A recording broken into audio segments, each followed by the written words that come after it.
많은 사람들은 천국을 이런 식으로 생각해요. 이제 뭐 저기 위에 이렇게 하나님 계시고 천사들 막 날아다니고 그리고 성도들이 되게 지루하게 이렇게 뭐 하프나 뜯고 기도나 하고 뭐 이렇게 살아가는 곳, 이런 식으로 이제 오해를 하거든요. 지금 우리가 겪는 모든 것들, 우리가 지금 누리고 있는 기술, 사회, 먹는 음식, 뭐 동식물, 모든 것이 없어지거나 망가지는 게 아니고요. 뭐 멸절되는 게 아니고요. 새로워집니다.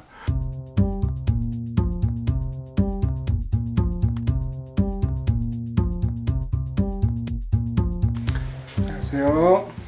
안녕하세요. 네, 이정규 목사입니다. 오늘 뉴시티 교리문답 26문 시작하겠습니다. 그리스도의 죽음은 또 무엇을 구속합니까? 답입니다. 그리스도의 죽음으로 타락한 창조 세계의 모든 영역이 회복되고 새로워지기 시작합니다. 그분은 자신의 영광과 창조 세계의 선함을 위해 만물을 능력으로 다스리십니다. 네, 오늘은 이제 창조 세계 이야기를 좀 해볼게요.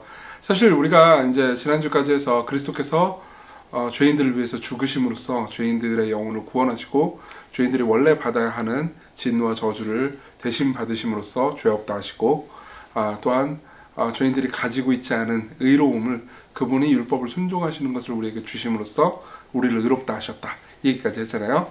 근데 우리가 먼저 좀 하나 생각해야 되는 게 있습니다. 인간이 타락할 때요, 인간만 죄로 물들여서 타락한 게 아니고 이 인간과 더불어서 온 세상 전체가 다 망가지고 왜곡됐다는 겁니다. 이제 여러분들이 창세기 3장을 보면요, 이런 말씀이 있거든요. 17절부터 18절. 아담에게 이르시되 네가 네 아내의 말을 듣고 내가 너에게 먹지 말라 한 나무의 열매를 먹었은즉 땅은 너로 말미암아 저주를 받고, 이렇게 말하고 있는 거거든요. 근데 이걸 자세히 생각해보면, 아니 아담이 범죄했잖아요, 하와하고. 그럼 아담과 하와가 저주를 받아야지 왜 땅까지, 이 죄 없는 땅이 왜 저주를 받냐, 이런 식으로 생각할 수 있어요. 근데 실제로 땅이 저주를 받았거든요. 여기 이유가 있습니다. 하나님께서 천지를 만드실 때, 우리는 이제 지금 개인주의적인 시대를 살고 있기 때문에 이게 꼭 나쁘다는 건 아니지만, 그렇죠? 그러니까 개개인이 다 분리됐다. 그리고 개개인이 저지른 죄는 오직 개개인만이 책임을 져야 된다라는 일종의 강박에 시달리는 세계를 살고 있거든요. 근데 생각해보세요. 개개인이 무언가 죄를 저지른다고 해서 꼭 개개인만이 다 책임지는 건 아닙니다. 예를 한번 들어봅시다. 어떤 한 사람이요, 뭐 살인을 했다고 합시다. 그럼 그 사람이 살인을 한 것 때문에 그 사람만 법적인 형벌을 받긴 하겠죠. 그렇지만은 실제로 그 사람의 가족, 그러니까 살인자의 가족 같은 경우는요, 법적인 형벌은 받지 않겠지만 뭐 사회적으로, 그리고 뭐 가족을 이제 감옥에 보내야 된다는 사실 때문에 여러 가지로 어마어마한 고통을 당하게 되죠. 그러니까 인간은 다 연결되어 있습니다. 근데 하나님께서 인간을 만드실 때, 그리고 세상을 만드실 때 인간과 인간만 연결되도록 하신 게 아니고 인간과 온 세계, 여기 땅으로 대표되는 온 세계를 다 연결시키셨어요. 그래서 실제로 창세기 2장 7절에 보면 하나님께서 천지를 창조하시고 사람을 창조할 때 뭐라고 말씀하시냐면, 여호와 하나님이 땅의 흙으로 사람을 지으시고 생기를 그 코에 불어넣으시니 사람이 생명이 된지라, 이렇게 말하고 있거든요. 그러니까 사람 만들 때 하나님께서 흙으로 만드신 거예요. 땅의 흙으로. 근데 이게 재밌는 게 뭐냐면은, 여기 창세기 2장 7절에 땅이라고 번역된 단어 있잖아요. 이 단어가 히브리어로 아다마라는 단어입니다. 그리고 이제 땅의 흙으로 사람을 만드셨다고 그랬잖아요. 여기서 사람이 아담이라는 단어입니다. 그러니까 아다마로 아담을 만드신 거죠. 이걸 통해서 이제 브루스 월키라는 구약학자는 뭐라고 말하냐면은, 하나님께서 인간과 땅, 그리고 인간과 세계 전체가 연결되어 있다라는 것을 가르쳐주기 위해서 이렇게 하셨다는 거죠. 그래서 많은 사람들은 인간이 자연을 완벽하게 다 정복했다고 믿지만 실제로 그렇지 않습니다. 뭐 지금 우리가 알 수 있죠. 뭐 코로나19 바이러스가 전 세계를 지금 사실 지배하고 있다고 봐도 되잖아요. 인간이 이걸 뭐 단번에 정복하지 못합니다. 물론 언젠가 치료제나 백신이 나와가지고 이 상황이 끝났다라고 말할 수 있는 순간도 오긴 하겠죠. 하지만 그러면 또 새로운 바이러스가 나타나고 새로운 바이러스가 언젠가는 또 나타날 겁니다. 그러니까 사실상 인간과 자연 모두, 인간뿐만 아니라 자연까지도 이 타락의 결과, 그리고 타락의 영향 아래서 신음하고 고통스러워하고 있는 거죠. 그래서 로마서는 이렇게 말해줍니다. 로마서 8장 21절부터 22절은요, 그 바라는 것은 피조물도요, 썩어짐의 종노릇한 데서 해방되어 하나님의 자녀들의 영광의 자유에 이르는 것이다. 피조물이 다 이제까지 함께 탄식하며 함께 고통을 겪고 있는 것을 우리가 아느니라. 이렇게 말합니다. 피조물이 뭐라고 그래요? 썩어짐의 종노릇하고 있다고 그러죠. 그리고 다 이제까지 함께 탄식하며 함께 고통을 겪는다고 말하죠. 그렇죠? 실제로 자연 모두가 지금 고통을 겪고 있어요. 인간의 도덕적인 상태 있잖아요. 인간의 도덕적인 상태에 자연의 상태가 연결되어 있습니다. 인간이 막 자연이고 뭐고 다 막 파괴해버리겠어라고 하면서 돈만 추구하면 어떻게 되죠? 자연이 막 마구 파괴되잖아요. 그렇죠? 그래서 이 상황에 대해서 팀 켈러 목사님은 이제 이렇게 이야기를 해줍니다. 피조물은 지금 썩어짐의 종노릇을 하고 있다. 피조물은 끊임없는 죽음과 부패의 순환에 사로잡혀 있다. 온 우주는 자신이 생성하는 것보다 더 많은 에너지를 잃으면서 쇠락하고 있다. 자연의 모든 것은 낡아서 죽는다. 다시 말해 자연은 지금 죽음을 향해 가고 있다. 따라서 자연에는 고통과 괴로움이 넘쳐난다. 피조물이 다 이제까지 함께 탄식하여 함께 고통을 겪고 있는 것이다. 죽을 수밖에 없는 운명인 피조물들에게는 처음부터 끝까지 무자비한 고통이 따른다. 생명이 태어날 때도 고통이 있고 생명을 잃을 때도 비참함이 있다. 피조물이 경험하는 것 중에 고통에 의해 얼룩지지 않는 것은 아무것도 없다. 비록 그 고통이 지속되지 않는다는 것을 알아도 말이다. 이렇게 말합니다. 자, 그러면은 이제 이렇게 이 자연이 고통을 당하고 있는데 하나님께서 이렇게 내버려 두셨을까요? 골로새서에 보면요 이런 말씀이 있습니다. 굉장히 놀라운 말씀이에요. 이걸 그냥 얼핏 들으면은 뭐 그냥 그렇구나 할 수 있는데 꼼꼼히 들으면요 굉장히 놀라운 말씀이에요. 뭐라고 말하냐면 1장 19절 골로새서 아버지께서는 모든 충만으로 예수 안에 거하게 하시고 그의 예수님의 십자가의 피로 화평을 이루사 만물 모든 것이요 자연까지 포함해서요 만물 곧 땅에 있는 것이나 하늘에 있는 것이 다 그로 말미암아 자기와 화목하게 되기를 기뻐하심이라. 이렇게 말합니다. 이게 뭘 의미하죠? 예수 그리스도의 십자가의 보혈이 그분의 죽으심이요 인간의 영혼에만 영향을 미친 게 아닙니다. 모든 만물 모든 피조물 전체에 영향을 미치게 된 거죠.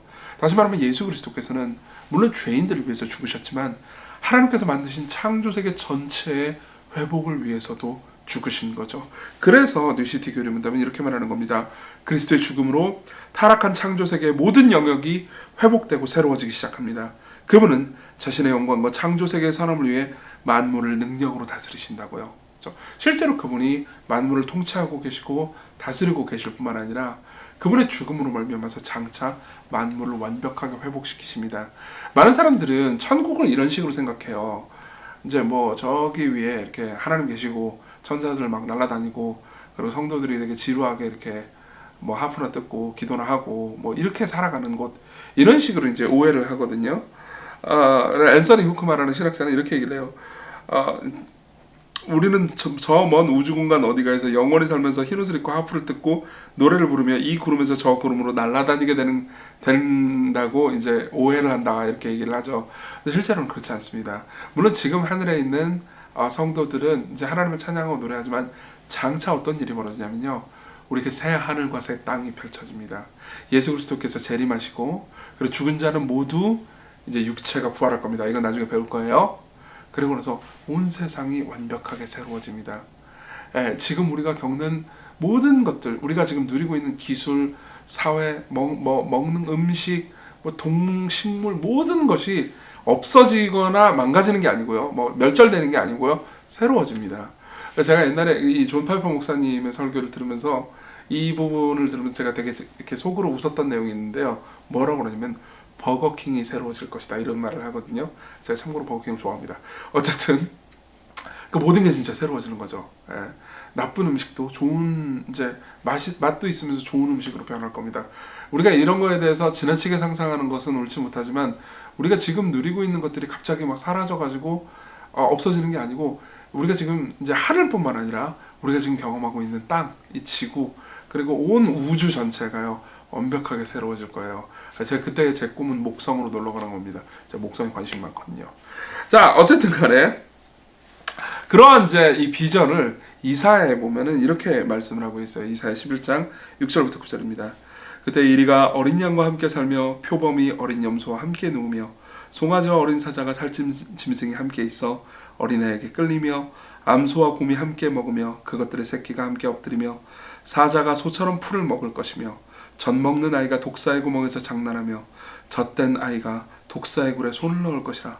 내 거룩한 산 모든 곳에서 해됨도 없고 상함도 없을 것이니 이는 물이 바다를 덮음 같이 여호와를 아는 지식이 세상에 충만할 것임이니라. 이렇게 말합니다. 굉장히 영광스러운 비전이죠. 자, 생각해보세요. 이걸 예로 들어서 이제 설명하고 마치겠습니다. 이걸 비유로 들면 굉장히 놀라운데요. 예컨대 이제 내가 세상에서 가장 돈이 많은 부자라고 합시다. 그죠? 뭐 그렇지 않지만 그럼 좋겠죠.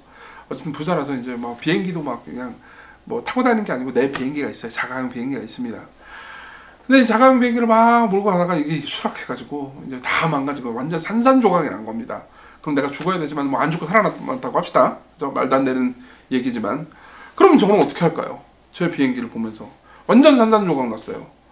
그럼 당연히 이거 뭐 버리고 이제 쓰레기 수거한 다음에 그다음 새 비행기를 사겠죠. 난 돈이 많으니까. 그죠? 엄청나게 많은 사람이니까요. 근데 생각해보세요. 만일 이걸요 제가 이 모든 부품들 흩어져 가지고 망가지고 일그러진 부품들 다시 다 모아가지고 옛날에 내가 타던 비행기, 아니 그보다 더 멋있고 더 좋은 비행기로 내가 개조하겠다, 이런 상상을 했다고 합시다. 이건 사실 가능하지도 않고요. 그리고 새 비행기 사는 것보다 훨씬 더 돈이 많이 들고 힘도 훨씬 더 많이 들고 더 괴로운 일이겠죠. 그렇죠? 마찬가지입니다. 하나님께서 세상을 창조하셨어요. 그리고 아담이 범죄했습니다.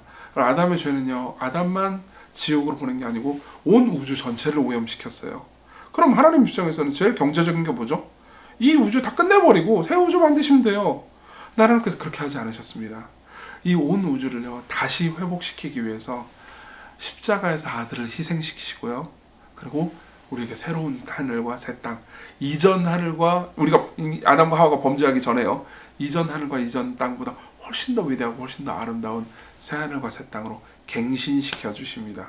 굉장히 놀라운 소식 아닐까요? 이 소식을 여러분들이 소망으로 품고 있으면요, 일상생활에도 영향을 미칠 겁니다. 네, 오늘 뉴시티 교리문답 26문 여기까지 하겠습니다. 지금까지 시청해 주셔서 감사드립니다.